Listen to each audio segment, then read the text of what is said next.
Bonjour à tous, bienvenue au module 2, Théologie de l'amitié. C'est un sujet très intéressant. Je reçois beaucoup de questions. J'ai reçu beaucoup de questions à travers les années, autant comme pasteur que comme conseiller biblique sur le thème de l'amitié. Et ça avec raison, parce que l'amitié est une facette très importante de nos vies, par sa présence ou par son absence.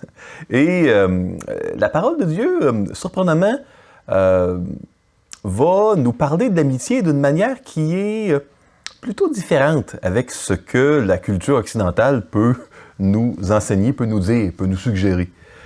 Quelle est la place de l'amitié dans notre vie? Quelle place elle devrait avoir ou pas? Plusieurs mots pour amis, presque aucun pour amitié, aucun dans l'Ancien Testament hébraïque, un mot qui revient une fois dans le Nouveau Testament, donc plusieurs mots pour amis, mais pas pour le concept, presque pas pour le concept d'amitié. Est-ce que l'amitié est un besoin? Est-ce que c'est une fin, une finalité en soi? Quels sont les devoirs que nous avons à l'intérieur d'une amitié? Parce que dans le module 1, vous vous rappelez, j'ai mentionné l'importance de servir, adorer le Seigneur et de garder sa parole. Ces deux mandats de Genèse, chapitre 2, deux mandats pour l'humanité, pour refléter qui Dieu est. De quelle manière, dans cette relation d'amitié, on peut garder la parole et on peut servir le Seigneur, adorer? Hein? Quels sont les barèmes, les paramètres à l'intérieur de l'amitié qu'un enfant de Dieu, qui veut glorifier le Seigneur, doit rechercher? Qu'est-ce que Jésus a voulu dire dans Jean 15, quand il mentionne qu'il nous appelle maintenant ses amis? Et je vous relis ici, « Je ne vous appelle plus serviteur » ou esclave, selon les versions, parce que le serviteur ne sait pas ce que fait son maître, mais je vous ai appelé ami, parce que je vous ai fait connaître tout ce que j'ai appris de mon Père. Qu'est-ce que Jésus a voulu dire? C'est à ces questions que j'aimerais m'attarder avec vous dans les prochaines minutes. Rien de tel que de comprendre la parole de Dieu avec la parole de Dieu. Si on veut savoir ce que Jésus disait, eh bien, il faut s'interroger sur le sens du mot « amitié » dans l'Ancien Testament, parce que c'est évidemment le langage que le Seigneur avait quand il était sur terre. Avant d'aller dans les définitions d'amitié, j'aimerais souligner quelques concepts, des concepts qui vont être communs, qui vont faire partie de notre discussion, mais qui ne sont pas directement de l'amitié ou le mot ami, mais des concepts importants, adjacents à la définition de l'amitié. Premièrement, le mot davak, ici, s'attacher, être attaché, est un commandement. Hein? On doit être attaché à Dieu, notre cœur doit être attaché au Seigneur. C'est au centre de ce qu'est la sainteté, que c'est d'être sanctifié. On doit s'attacher à Dieu, de craindre que notre cœur, sinon, ne se détourne de lui. Quand on est attaché à d'autres personnes qui n'aiment pas Dieu, c'est comme dans 1 Corinthiens 15, hein? Les mauvaises compagnies corrompent les bonnes mœurs. Josué 23, Josué 24, 1 Roi chapitre 11, la parole de Dieu est remplie d'avertissements. Si vous attachez vos cœurs, dans le cas de l'ancien Israël, aux nations idolâtres, votre cœur va se détourner de Dieu. Vous devez aimer, mais vous ne devez pas vous attacher à eux. Donc, l'attachement, s'attacher, être attaché, c'est être collé, être uni, être lié avec quelqu'un. C'est très, très, très fort. On parle d'une intimité très grande. On est vraiment dans une association intime avec quelqu'un, qui n'est pas nécessairement dans le cadre d'un mariage ou sexuel, hein, mais on parle d'un attachement profond. Ici, on a un autre mot qui est célèbre, qui n'est pas traduisible. On parle de l'amour de l'alliance, et ça, c'est le mot chesed. C'est le type d'amour, de loyauté, de bienveillance qu'il y a à l'intérieur d'une alliance, une alliance suzerain-vassal, par exemple, où il y a un contrat, une entente formelle Et à l'intérieur de cette alliance-là, il va y avoir vraiment une loyauté pratiquement sacrée, hein, redevable à Dieu. Et ça, ce mot, on le retrouve vraiment dans le cadre de qui Dieu est, dans Exode 34, quand l'Éternel crie qui il est. Il dit qu'il est riche en chesed, traduit souvent par bonté ou bienveillance, en anglais steadfast love. Ici, le mot connaître, c'est un mot qui souvent a le sens d'être en alliance avec.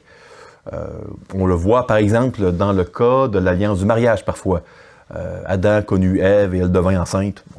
Bon, on voit qu'il y a eu une relation sexuelle, on voit qu'il y a l'idée d'être en alliance avec quelqu'un qui, dans le mariage, évidemment, va se traduire par une... entre autres, il y aurait plus par une composante sexuelle. Évidemment, là, il y aurait d'autres composantes et d'autres nuances à ajouter pour le mariage, ce qui n'est pas dans l'objectif de la discussion d'aujourd'hui. Donc, ça, c'était 3 définitions que je voulais amener parce qu'elles seront utiles pour notre discussion. Okay? Maintenant, voici les mots pour amis. Et j'ai une autre diapo, hein. Il y en a un grand nombre. Le plus fréquent dans l'Ancien Testament hébraïque, c'est le mot réa. Et on voit dans le mot réa l'idée d'être affilié, d'être associé. C'est pas aussi intime que le verbe davak, où on est vraiment uni, collé. Mais réa, c'est on est affilié, associé. C'est une personne chère, un compagnon. Ça peut être quelqu'un qui est notre prochain. On est associé dans une circonstance parce que c'est notre voisin ou notre prochain. Il est sur notre route, donc il y a une association temporaire. Réa, c'est le sens que cela peut avoir dans la Bible. Ici, on a le mot ici aev, qui vient du verbe aav. Le verbe aav, c'est le verbe aimer. C'est vraiment le verbe pour aimer dans les Écritures, qui lui a, à bien des égards, la même ou presque définition qu'on a en français. Donc, parfois, on va appeler un ami, quand on va voir le mot ami dans notre Bible, ça va être le verbe aav, celui qui aime. Et ça va être traduit par ami, par moment. Ici, on a aluf. Aluf, un mot qui va revenir de temps en temps. On parle d'un ami proche, un ami depuis longtemps, un ami d'enfance. Donc, un aluf serait souvent un réa, mais de longue date. Il y a un historique. Parfois, dans nos Bibles, on va appeler ami. Les traducteurs en français vont appeler ami quelqu'un avec qui on est en paix. Ici, on a le verbe, ici, shalom. Vous connaissez le mot shalom, hein, la paix.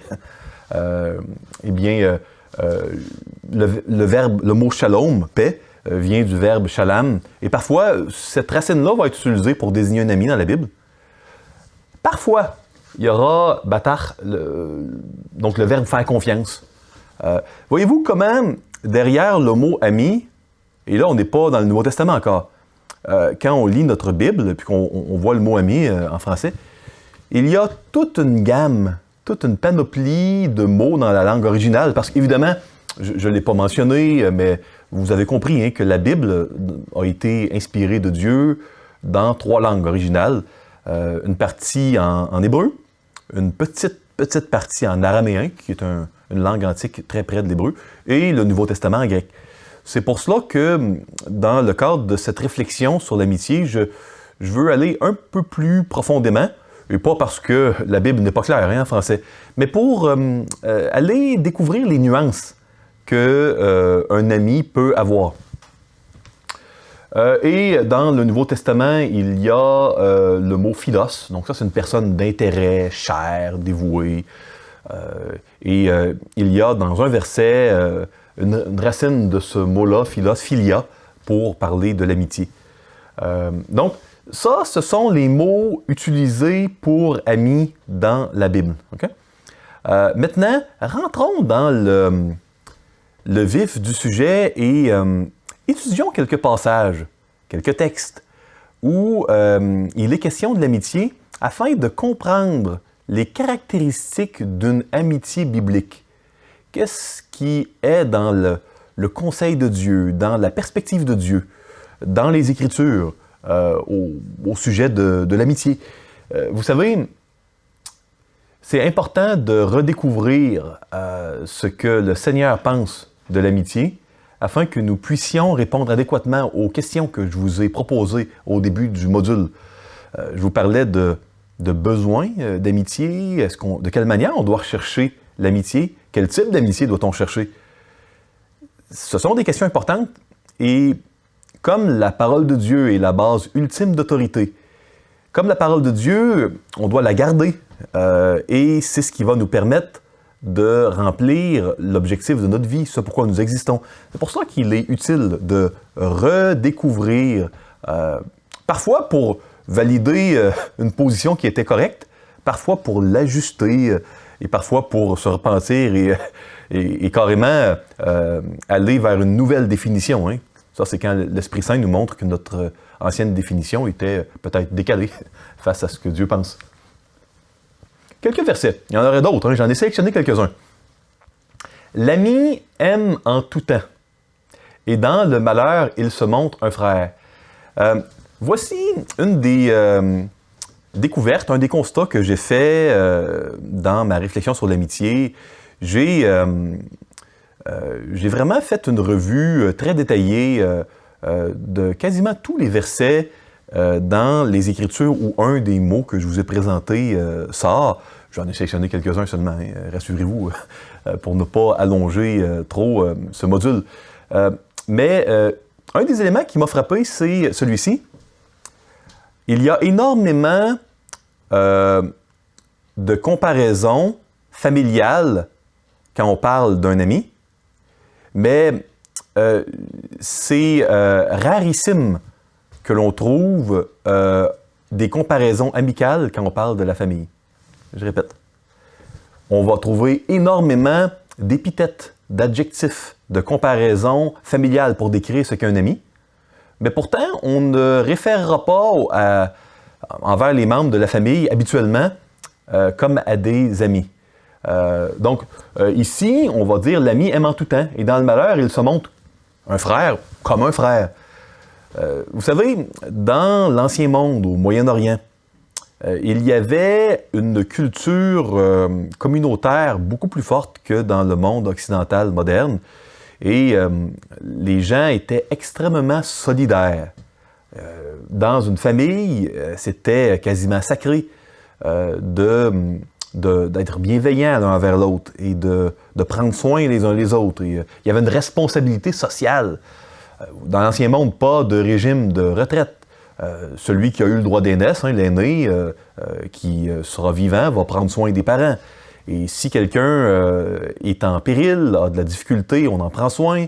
Si le grand frère décède avant d'avoir pu avoir une descendance, ce qui est extrêmement important, le frère suivant, célibataire, pourra marier la veuve et donner une descendance. Donc, c'était très communautaire. Et là, ici, on voit que l'ami, il fait comme cela. Ce serait très odieux qu'un frère ne remplisse pas ses obligations sociales de frère. C'était attendu. Et ce n'est pas attendu de quelqu'un qui n'est pas frère. Donc ici, ce qu'on doit comprendre, je crois, c'est qu'un ami sera quelqu'un qui va agir exactement comme un frère, alors qu'il n'en serait pas obligé.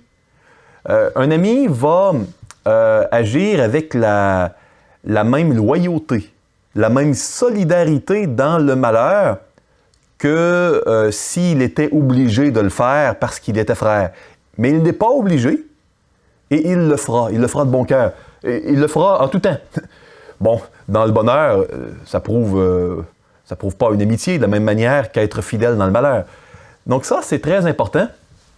Et c'est plus difficile à comprendre si on analyse ce verset à l'occidental, parce que de nos jours, il n'y a pas nécessairement le même degré de solidarité dans une famille. Mais c'était obligatoire dans l'Ancien Monde, hein, pour une famille d'être solidaire. Et je ne suis pas en train de dire que toutes les familles le faisaient. Ce que je dis, c'était que c'était très fort. Dans le psaume 55, ici, on voit « C'est toi que j'estimais mon égal, toi mon confident et mon ami. » Donc ici, on voit que dans l'amitié, il y a une proximité. Il y a des confidences. Qu'est-ce qu'une confidence? Ce sont des informations personnelles, privées. des informations qui peut-être peuvent porter préjudice si elles étaient divulguées. Par exemple, si un roi veut aller attaquer le pays voisin pour une raison ou pour une autre et qu'il partage ses plans de guerre, ça pourrait être la défaite de son armée si ces confidences allaient dans des oreilles, dans les mauvaises oreilles. Un autre exemple, si quelqu'un a découvert un trésor dans quelque part et qu'il le partage à un confident, quelqu'un pourrait aller rapidement prendre le trésor avant qu'il ait eu le temps de l'acquérir. Hein. Vous comprenez ici, il y a des enjeux. Quand on fait une confidence, il y a des enjeux, mais il y a un élément de confiance, il y a un élément d'intimité, il y a un élément où il y a des risques qui ne seraient pas nécessairement pris avec tout le monde.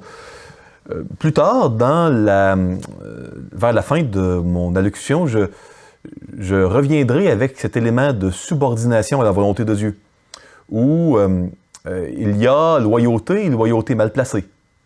Il y a confidence légitime et il y a médisance, ou encore bris de confiance. C'est pas parce qu'on est dépositaire d'une information que nous sommes libres devant Dieu de la confier à quelqu'un envers qui nous avons confiance. Si vous êtes médecin, vous n'avez pas le droit, parce que vous avez confiance en votre voisin, votre ami, de révéler les informations confidentielles des dossiers patients. Vous êtes dépositaire d'une information qu'il n'est pas juste de partager à quelqu'un et il n'y a aucun lien avec la confiance. Donc ici, il y a l'aspect de confidence. Une confidence, évidemment, dans le cas d'une bonne amitié qui serait bien placée. Une confidence que quelqu'un est à liberté de confier. Le juste montre à son ami la bonne voie, mais la voie des méchants les égare. On voit ici que dans le cadre d'une amitié, il y a une influence. Quand on est intime, quand on est attaché à quelqu'un, on s'influence. Et c'est pour cela que les mauvaises compagnies peuvent corrompre les bonnes mœurs. C'est pour cela qu'on doit, dans le cadre de l'alliance, être attaché à des gens qui sont attachés à Dieu. On doit aimer tout le monde, aimer son prochain comme soi-même. Mais on ne doit pas être attaché à tout le monde. Et ça, c'est une nuance extrêmement importante, vitale pour la vie chrétienne. Proverbe 18, 24. Celui qui a beaucoup d'amis les a pour son malheur, mais il était l'ami plus attaché qu'un frère. Ici, on amène le degré d'amitié à un niveau plutôt exceptionnel. Proverbe 18 nous mentionne l'existence de certaines amitiés que j'appellerais exceptionnelles, où là, non seulement l'ami se montrera comme un frère, et dans le malheur, il va être là, mais même, alors qu'il n'aurait pas à être là, hein, il n'y aurait pas l'obligation, mais même, il sera encore plus attaché, plus proche, plus collé qu'un frère le serait. Et les familles étaient très proches, il y avait une grande proximité, hein, une grande solidarité. Il existe des amitiés exceptionnelles où la proximité et l'attachement, la loyauté, la solidarité sera encore plus forte que dans une famille. Et j'ai été surpris dans les textes qui parlent d'amitié, dans l'Ancien Testament particulièrement, de voir comment le vocabulaire d'alliance est utilisé à plusieurs endroits dans le cadre de ces relations-là. Je vous donnerai quelques exemples dans quelques instants, mais on voit le mot d'avak, attachement, qui est ici d'ailleurs dans ce verset, qui habituellement est réservé par rapport à une alliance, hein? Que ce soit celle avec Dieu ou avec l'alliance du mariage. On voit également le chesed, l'amour de l'alliance qui va revenir dans certaines amitiés bibliques. Donc, plusieurs degrés d'amitié dans les Écritures. Il y a des amitiés pour le meilleur et pour le pire. On va voir un contre-exemple d'amitié. Donc, une amitié, c'est deux personnes très proches, très solidaires, qui seront parfois aussi proches que s'ils avaient une alliance ensemble, sans pourtant nécessairement en avoir. Il n'y a pas un grand nombre d'amitiés qui sont confirmées par des alliances. Il y en a une qui est célèbre dans le livre Samuel, celle entre David et Jonathan. Il y avait une alliance entre qui a été fait après. Hein? C'est pas une alliance puis l'amitié. Il y a eu une amitié, puis elle a été confirmée, solidifiée. Elle a été bonifiée par une alliance ensuite. Mais sinon, on pourrait dire que les amitiés démontrent souvent leur nature par un comportement alliantiel sans pourtant qu'il y ait une alliance. On agit comme si on était dans une alliance sans en avoir. Donc ça, c'est ce qu'on voit le plus souvent quand on parle d'amitié. Proverbe 27:6. Les blessures d'un ami prouvent sa fidélité, mais les baisers d'un ennemi sont trompeurs. Il y a certainement un élément ici qui nous rappelle le baiser de Judas dans le jardin de Gethsémani. Voici l'homme. Maintenant, ici, on doit comprendre que les baisers dans l'Ancien Monde étaient une manière de saluer quelqu'un qui est dans ta famille ou dans la même alliance que toi. C'était très commun. Hein? Les blessures sont quelque chose qui vont tester, souvent authentifier une amitié. Parce qu'il est facile d'aimer les bénéfices secondaires d'une relation davantage que la personne. Et dans une vraie amitié, on va avoir une loyauté non pas envers la relation, mais envers la personne. Je m'explique. Vous savez, c'est facile hein, de faire du bien à quelqu'un qui nous fait du bien. Jésus le dit dans l'Évangile, même les païens, les publicains agissent ainsi. Hein? Mais de faire du bien à quelqu'un qui nous fait du mal, ça demande une bonne dose d'amour, une bonne dose de loyauté.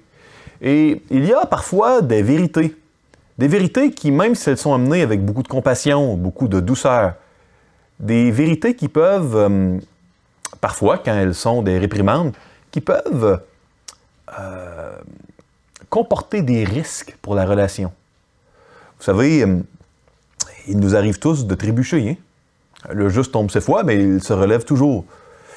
Quand je vois mon ami trébucher, ce que je vais lui dire, même si cela va lui déplaire, peut-être même ruiner l'amitié, dans une vraie amitié, on est prêt à dire la vérité, même si ça peut amener la fin de l'amitié de la part de l'autre personne.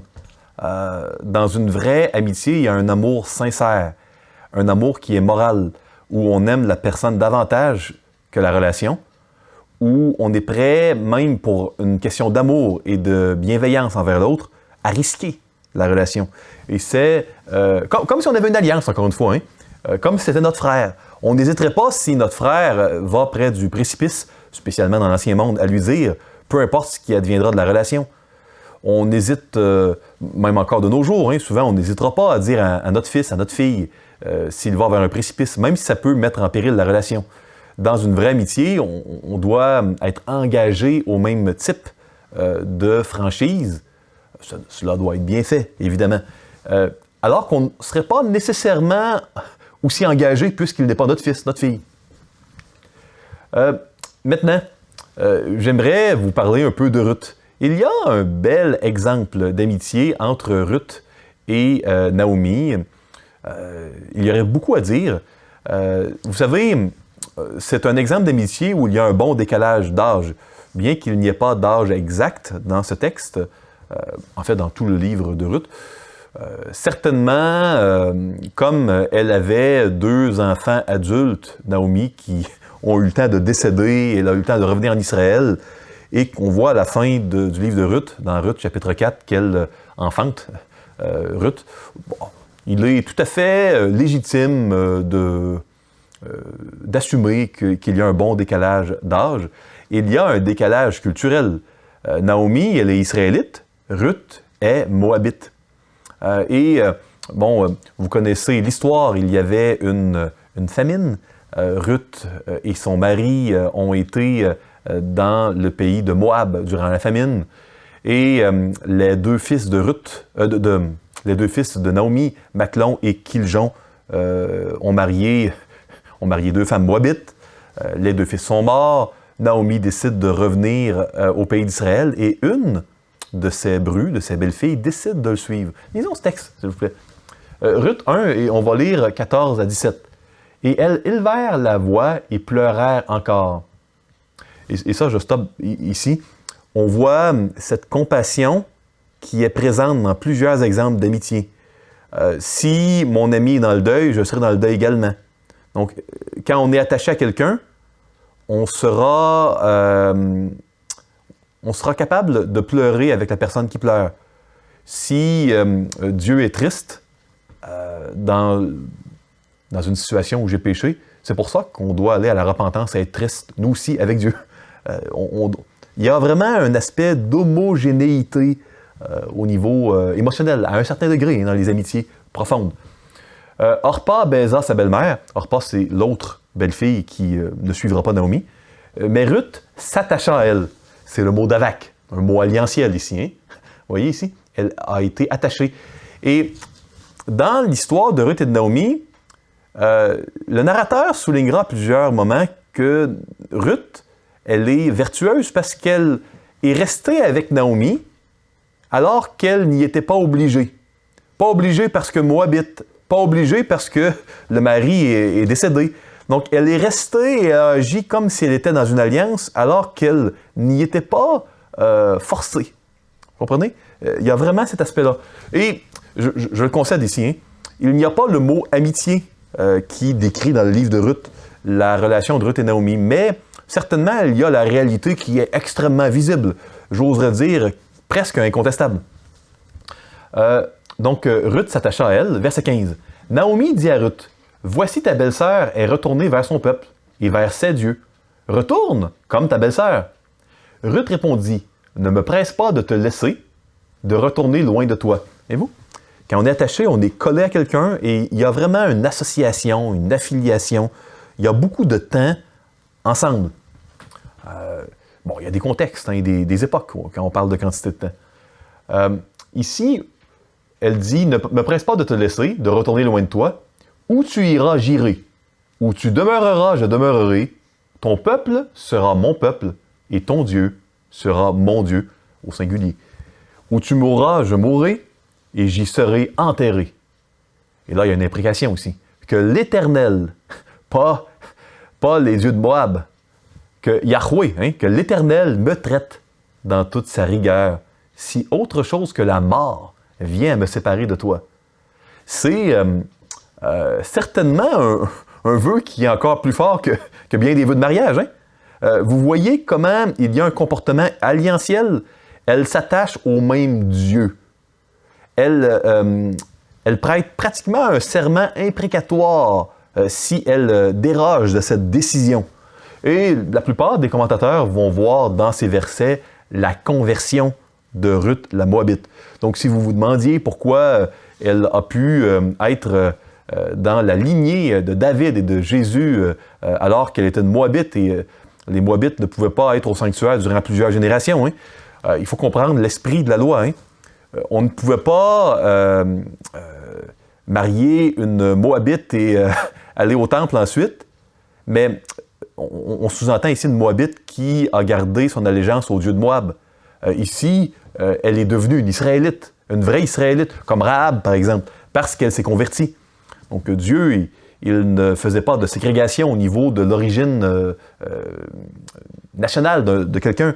C'était une question d'alliance. Est-ce que tu appartiens à Moloch, à Milcom, ou tu appartiens à l'Éternel? Donc ça, c'est un exemple d'amitié qui est assez manifeste. Et on va voir à plusieurs endroits, chapitre 2, chapitre 3, chapitre 4, pratiquement tous les chapitres, cet élément alliantiel entre Ruth et Naomi sera souligné d'une manière ou d'une autre par le narrateur. Dans le cas de David et Jonathan, il y a une relation qui a carrément débouché sur une alliance réelle. David avait achevé de parler à Saül et dès lors, l'âme de Jonathan fut attachée, d'avak, collée, unie à l'âme de David. Et Jonathan l'aima comme son âme. Donc ici, nous sommes dans cette amitié extraordinaire, excellente, exceptionnelle dont nous parlions précédemment. C'est plutôt intéressant parce que dans le cadre de cette amitié, il y avait non seulement une absence d'obligation, Jonathan ne devait pas à David une telle dévotion, de plus, on voit que Dieu avait pourtant mentionné que la royauté irait à David, pas à Jonathan.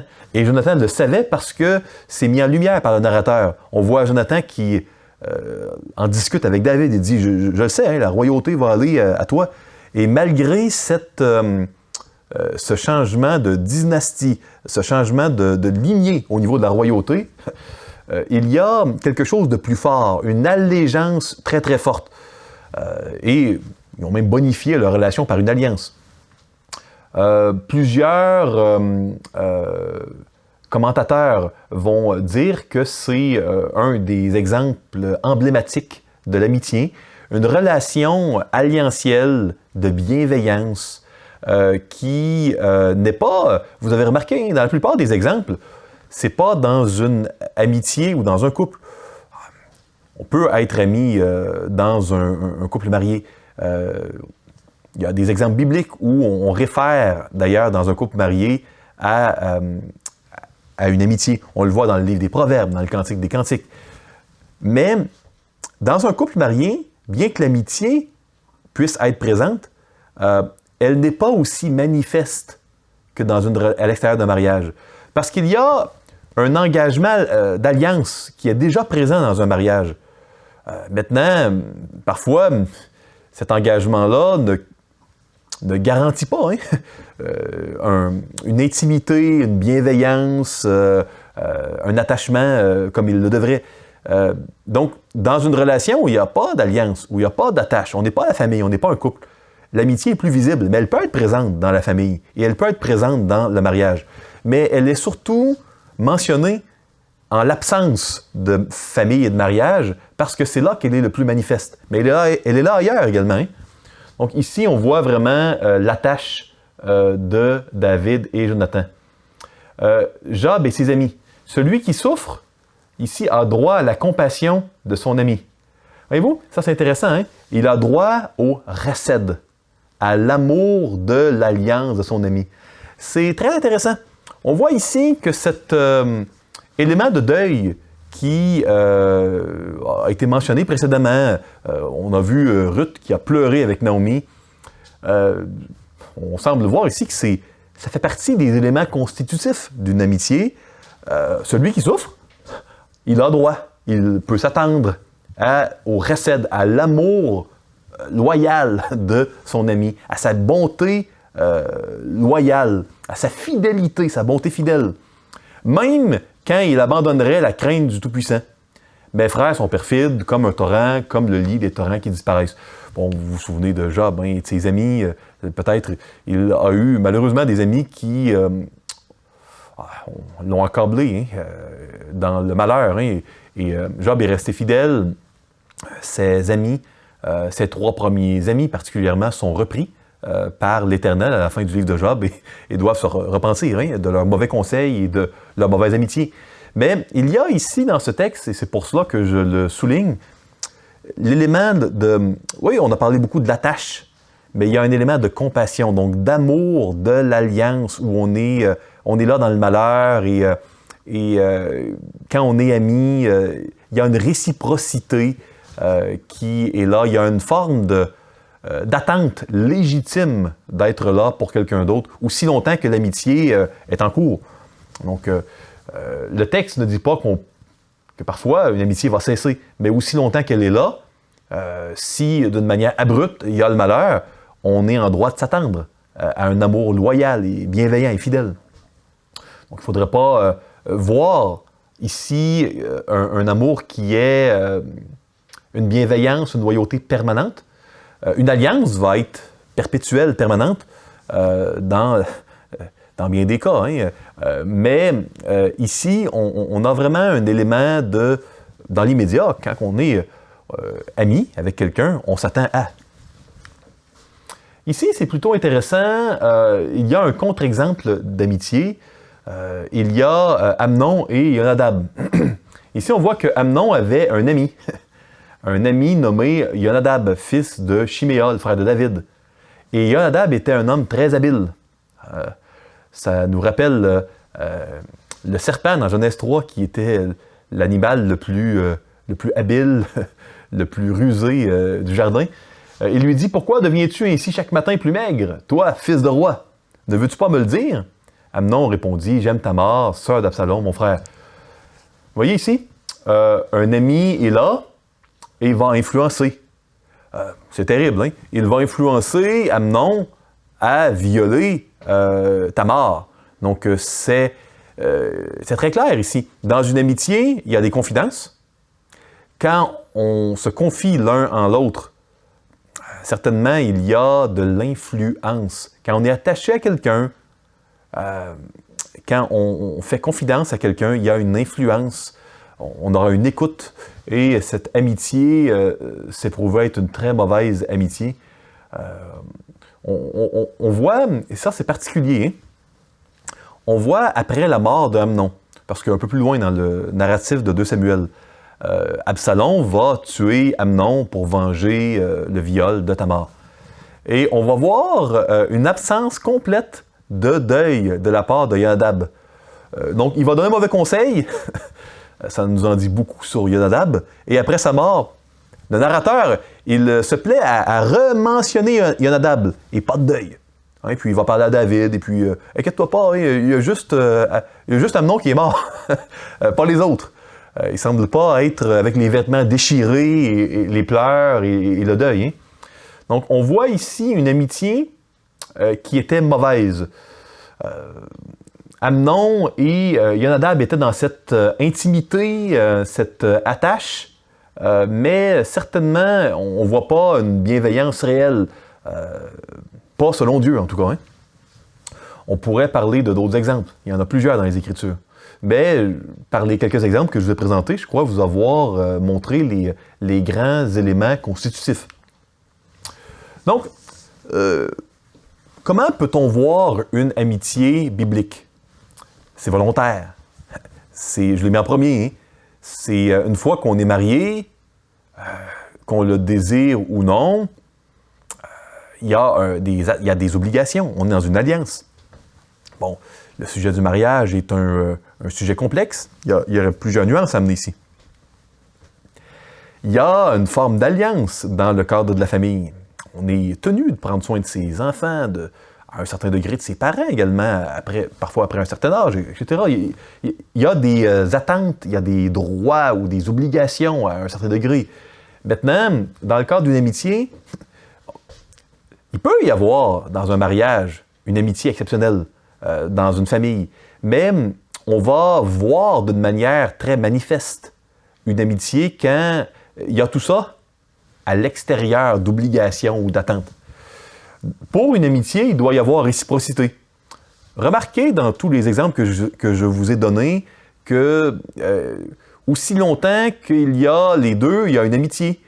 Dans le cadre de Job, s'il ne s'était pas repenti, ses amis, après un certain temps, j'imagine que l'amitié aurait pris fin. Pour être ami, ça prend une réciprocité des deux côtés. C'est pas ici de dire qu'au moindre péché, au moindre manquement, l'amitié disparaît. Ce que je mentionne, c'est que cet engagement à être engagé, sans pourtant qu'il y ait d'obligation, ça doit être des deux côtés. On ne peut pas être collé à quelqu'un si l'autre personne ne veut pas être collée à nous. Hein? Et parfois, ça c'est triste, parce que ça peut amener des déceptions, de la tristesse, de l'affliction. Qui de vous n'a pas expérimenté un désir d'amitié qui peut-être n'était pas partagé par quelqu'un d'autre, et ce n'est pas un péché. Hein? On aime les bonnes choses que Dieu nous donne. Et quand on les aime trop, ça peut devenir des idoles. Et c'est pour cela qu'on peut vouloir être marié à un moment où Dieu ne le veut pas. On peut vouloir une amitié avec quelqu'un qui ne le désire pas. Et la grande leçon des Écritures, c'est est-ce que ce que la main de l'Éternel va amener dans ta vie, est-ce que c'est assez pour toi? Est-ce que c'est suffisant? Est-ce qu'on peut prier et demander, mais quand Dieu répond, est-ce qu'on est capable d'accepter sa volonté et de s'y soumettre et de faire confiance? Confiance en qui est Dieu. Il y a définitivement un aspect d'association et de loyauté. Pas une loyauté mal placée, hein? C'est pas à dire ici qu'on ne dira pas la vérité à notre ami, parce que les blessures, parfois, vont, quand ce sont des bonnes blessures légitimes, une blessure, c'est pas nécessairement mauvais. Hein? Si votre ami, il est adultère, et il a une double vie, et que vous l'exhortez à en parler à son épouse, à son époux, vous savez, il est possible qu'il soit blessé, mais c'est une bonne blessure. Quand Jésus a dit aux pharisiens qu'ils étaient des tombeaux blanchis, qu'ils étaient une race de vipères, vous savez, il est possible que certains d'entre eux aient été blessés. Vous conviendrez avec moi que s'ils ont été blessés, c'était pourtant une bonne blessure, dans le sens que Jésus a bien fait de dire ce qu'il a dit.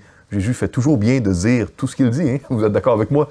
Donc, on est dans une époque où on se plaît à évaluer le bien et le mal selon si la personne est blessée. Et plusieurs vont, si quelqu'un est blessé, demander pardon sans aucune réflexion biblique, sans aucun discernement de s'il y a eu un péché ou pas.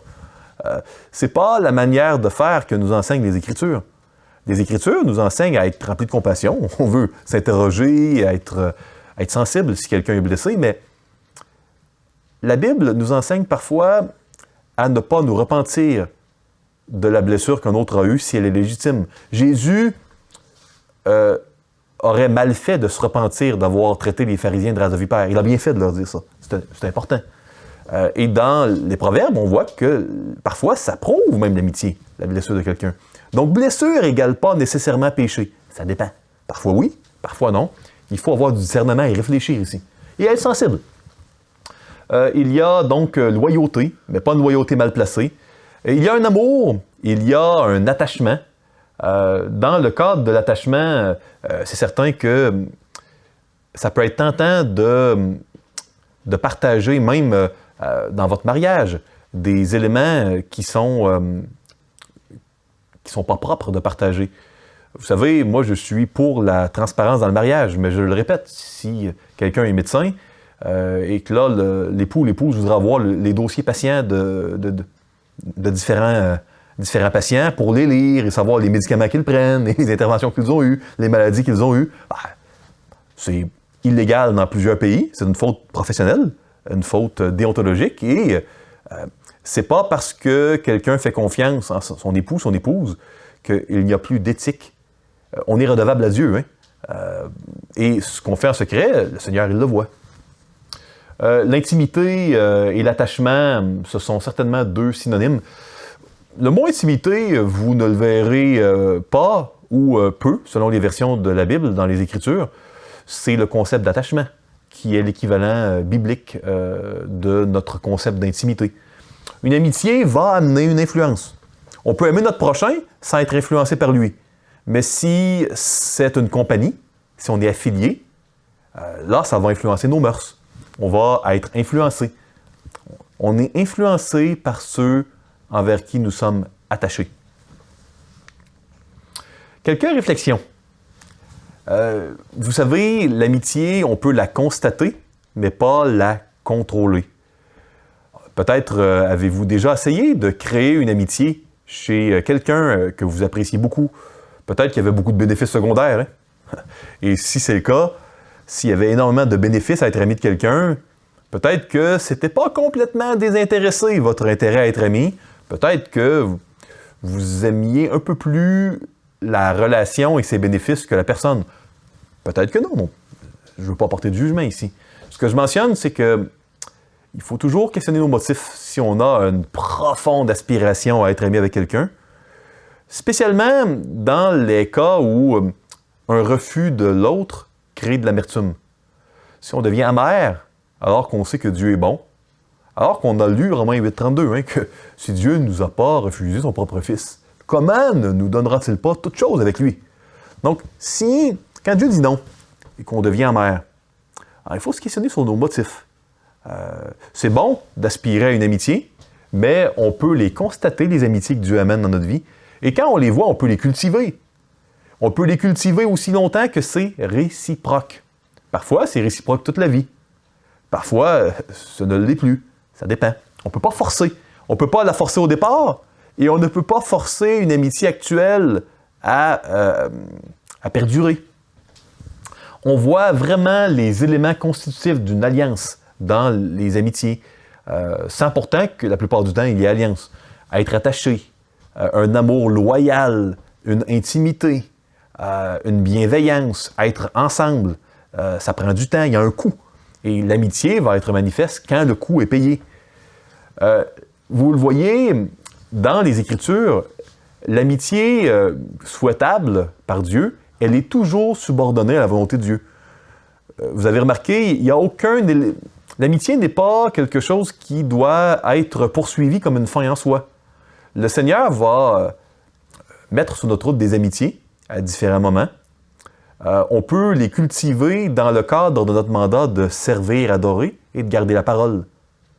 On peut les cultiver quand on sait que cela nous aidera à mieux servir Dieu et à mieux adorer, que ça va de pair. Et pas de culpabilité à en profiter. Hein? Le Seigneur, il est content qu'on profite de ses bénédictions et de ses grâces. Mais on doit être prudent.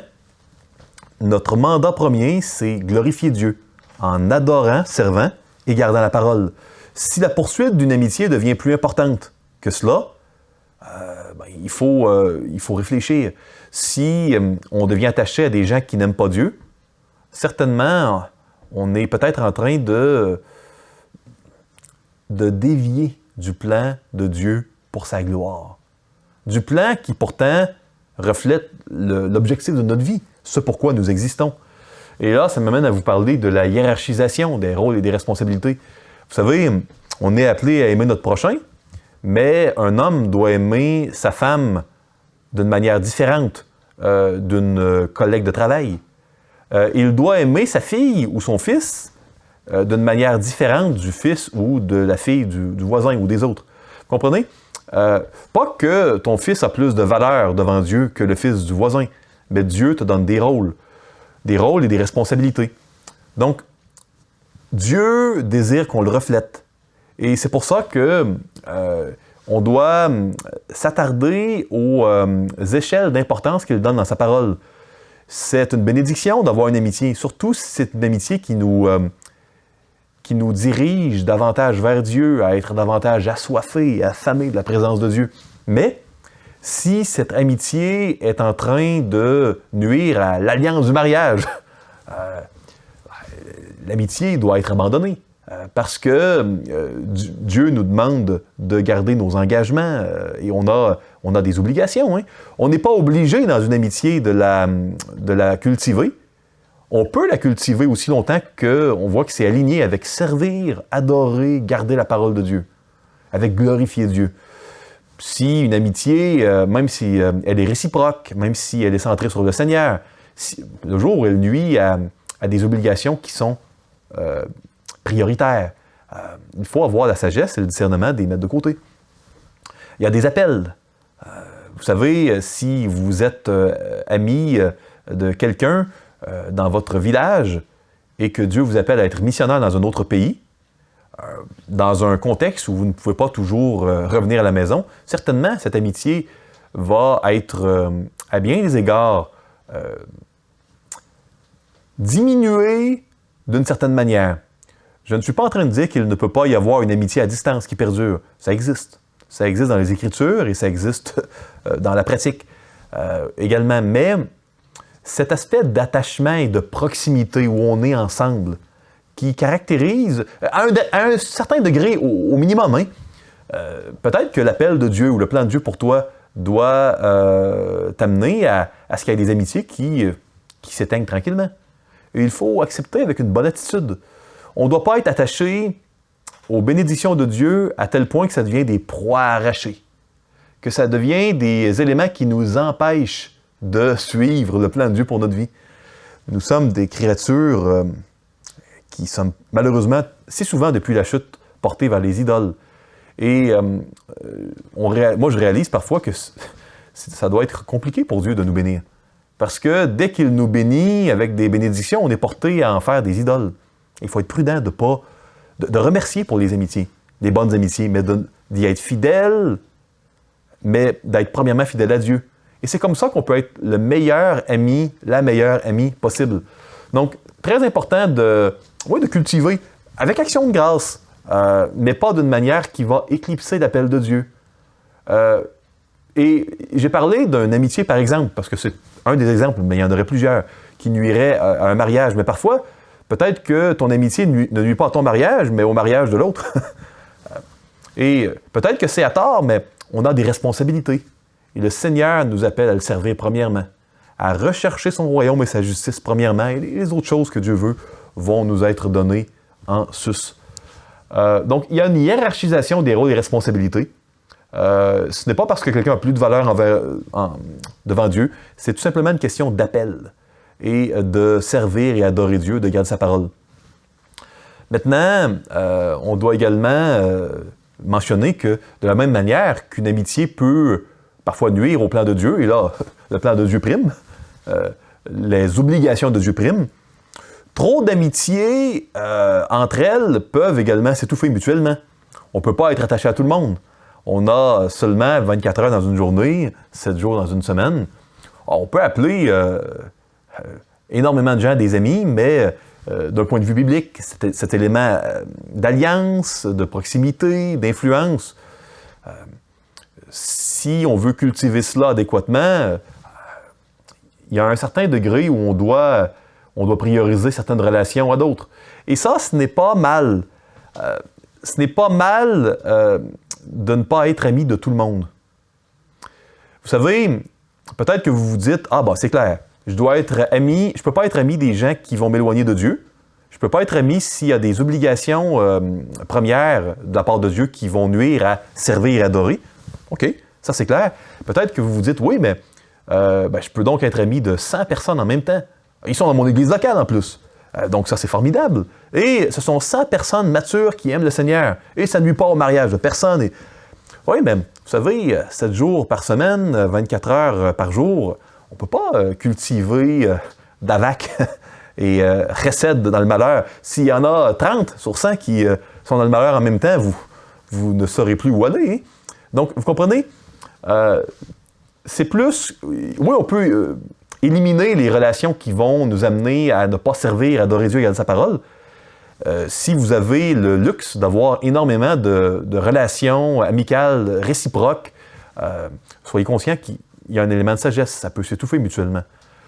De quelle manière pouvons-nous voir la volonté de Dieu dans la vie de tous les jours, la direction de Dieu, pour savoir quelle relation il faut prioriser ou d'autres, ou pas? 2 réflexions. 1, on ne peut pas mettre Dieu dans une boîte. On ne peut pas substituer les temps de prière pour trouver sa volonté à des algorithmes où on va tout simplement deviner la volonté de Dieu. Le juste, il marche par la foi. Nous sommes appelés à prier sans cesse, à être dans la prière pour que Dieu nous dirige dans la vie de tous les jours. Dieu, il est un Dieu personnel. C'est pas comme si une fois qu'il nous sauve, il est loin dans le ciel et on fait un peu ce qu'on veut et tant que c'est pas péché, il n'y a pas de problème. Le Seigneur, il veut bien plus qu'un arrêt de nos péchés. Il désire tout notre cœur, toute la place. Il veut nous diriger, nous guider. Il est uni à nous. Qu'est-ce que Jésus voulait dire dans Jean 15 quand il a dit que nous ne sommes plus seulement ses serviteurs, ses esclaves, nous sommes maintenant son ami. Il y a un élément d'amour et d'attachement, et on le sait, hein? Le Seigneur, il est uni à nous, c'est ce qui nous sauve, c'est ce qui nous sanctifie. Donc, trop d'amitiés peuvent s'étouffer mutuellement. Donc, il y a une réflexion dans la prière à avoir. Et moi, j'aime toujours rappeler aux gens, pensez et questionnez-vous sur vos bénéfices secondaires et préjugés secondaires. C'est facile, comme dans l'Épître de Jacques, de dire à l'homme qui a des anneaux d'or, viens, assis-toi à cette place d'honneur. Et aux pauvres, peut-être qu'il sent mauvais de lui dire, ah, assis-toi à mes pieds, ou à l'arrière. L'acceptation de personne, c'est pas bon. Maintenant, on n'est pas dans une dynamique d'amitié dans Jacques. Ça, il faut le comprendre. Donc, non seulement on ne doit pas être ami de tout le monde, mais on ne peut pas, et c'est une réalité, ce n'est pas mal. Vous devez aimer votre prochain. Vous devez être en paix autant que ça dépend de vous, hein, avec tous les hommes. Vous devez remplir votre rôle de membre avec les autres membres de l'Église locale, mais vous ne pouvez pas, et il n'est pas sage d'être ami de tous. Donc, il y a une réflexion dans la prière, une réflexion qui doit être colorée par les bénéfices secondaires. Ça ne veut pas dire parce qu'on a beaucoup de bénéfices dans une relation qu'on va aller vers la relation où on a le moins de bénéfices pour cultiver une amitié. Mais de mettre en lumière les bénéfices, ça nous aide à vraiment avoir notre cœur, à dire « OK Seigneur, j'ai beaucoup de bénéfices dans cette relation. Il y a une amitié qui a été formée. Est-ce que ça vient de toi? Est-ce que ça devient idolâtre? Peut-être que c'est ta volonté, hein, mais on marche un peu avec les lumières que Dieu nous donne. Et le fait de ne pas avoir toujours toutes les lumières qu'on souhaite, ça nous amène à rester dans la prière. Donc, en espérant que ces réflexions sur l'amitié dans la Bible soient utiles, moi, j'aimerais vous encourager à remercier le Seigneur pour les amitiés qu'il vous a données, à être intentionnel, d'une manière subordonnée à son plan, à servir, à adorer, à garder sa parole, à être intentionnel, à cultiver les grâces que Dieu vous donne en le remerciant. Et je vous encourage à être également sage pour ne pas perdre ces bénédictions-là par un manque de sagesse, en cherchant à être trop cupide ou avide et à vouloir entretenir plus d'amitié qu'on peut raisonnablement les gérer dans la perspective du plan de Dieu pour notre vie. Que le Seigneur vous bénisse richement et moi je vous dis à bientôt pour le module 3.